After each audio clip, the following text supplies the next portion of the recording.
tell me the layout of this possible CTE building that will be coming?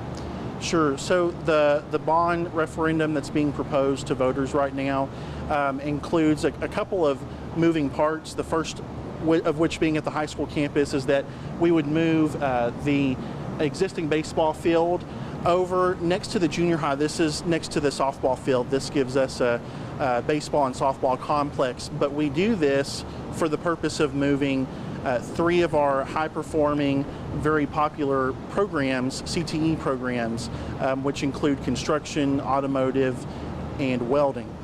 So we would put a new building in place of that baseball facility to immediately be able to address those high-wage and high-demand fields and address those needs in the local workforce. Kind of talk to me about the issue that you guys face currently with the front of the high school, and why is that a problem? Right. So the future plan is our 200 and 300 building, which is approaching about 80 years old. We would like to have that building demolished and a new face in front be added to our school on Fairmont. So it's very clear to our consumers and stakeholders where the front entrance of our school is. And we would want to erect in the far future a building adjacent to our CTE building that will be established where our former baseball field was. We will house those math classes in that building. So they also help with the smooth flow of traffic on the campus and also establish a better front to our school as well, so it'll be more identifiable for our stakeholders. What we're looking at for phase 1 of the bond package is converting this weight room at Pine Tree Junior High to a career and technical education career investigations lab. Students have an opportunity to enroll in a 4-year program once they get into high school, and there's a lot of benefits to this. Students have opportunities to earn an industry-based certification. They have an opportunity to possibly earn dual credit.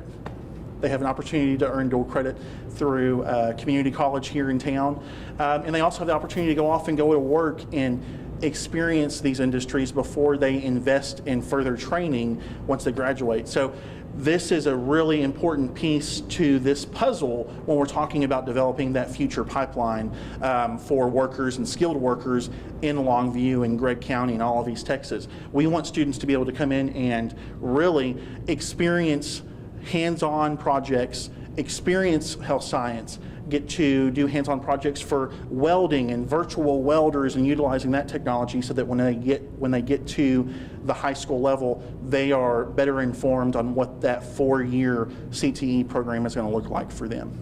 Are these junior high students currently in that kind of program right now, just don't have the facilities? Yes, okay. we currently have, we call it Project Success. It's a career exploration class where our students hit the 7 habits of highly effective teens, and they also, encompassing with that is career investigations and exploring their options and setting goals. And so right now they're operating in a traditional classroom setting. So that really limits us on the hands-on piece as much as we can. So giving us, or having this amount of real estate or square footage to get that hands-on piece can be life-changing for an 8th grader looking to decide what they're going to do when they get to high school. The problems in the band hall right now is we have grown our electives so much, which is fantastic. We want kids involved, but it has grown so much that we have outgrown the band hall. I don't know if you saw earlier, but we saw a whole group of kids get their instruments and leave the band hall because in some of these classes, they don't even all fit inside there to practice. So the entire percussion just left to go down to a mat room. Go ahead. Just left to go to the mat room so they could practice in there so that the rest of the band fits in the band hall. At some points, they're busing kids to the high school so that there's room to practice. So really they are out of space and they are just making do, doing the best they can with the spaces that we have open. Okay, and so with the new, the upcoming project. In phase 1, the project for this room, this will become the weight room, which makes sense because Right down here are the locker rooms. Both gyms are on this hallway, and the current weight room is on the other side of the building. That's where we talked about earlier, Jacob talked about where we're going to put a CTE lab. So right now, that is the weight room, and they have to leave this hallway and go across campus to the weight room. This would become the weight room so that you have all your athletics is all together again right here on a hallway. So it just makes more sense logistically and time-wise for kids. And where will the band hall be? The band hall will actually be built right behind here, out these doors. Right outside of these doors, there's a large area here where they would add on for the band hall. This area right here would be where the new band hall would go. It's actually right outside this wall right here is where the current band hall is that would become the weight room. So it would actually just move out here where they can build a better space that accommodates those kids better. And then, so what about this baseball field? Okay, right now our softball field here is to the left. This is a softball field. Okay. That's currently the softball field. They would move the baseball field over here to the right of that. Is where so you would basically have a softball baseball complex right here. Which will be used by high school and middle school and junior high? It'll be used by high school right now. Okay. Yes, ma'am. Awesome. Because is there middle school sports?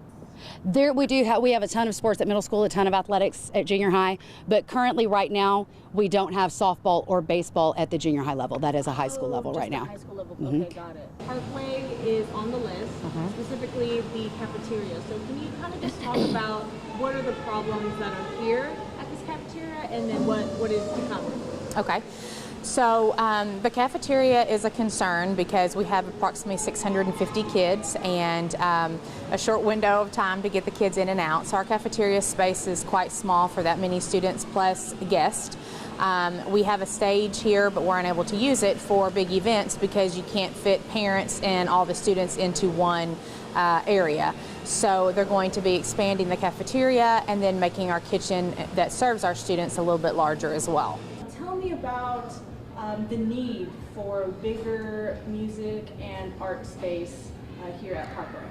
Okay, our music and art program has grown exponentially in the last 10 years, and to accommodate all the activities and needs of the program and interests of our students, we would like to see our two kilns that are in the cafeteria kitchen area out into an art suite. So ideally, we'll have a building built back here in place of where this portable building is, where it has an art and music suite and some classrooms as well, so that we can continue to expand that program.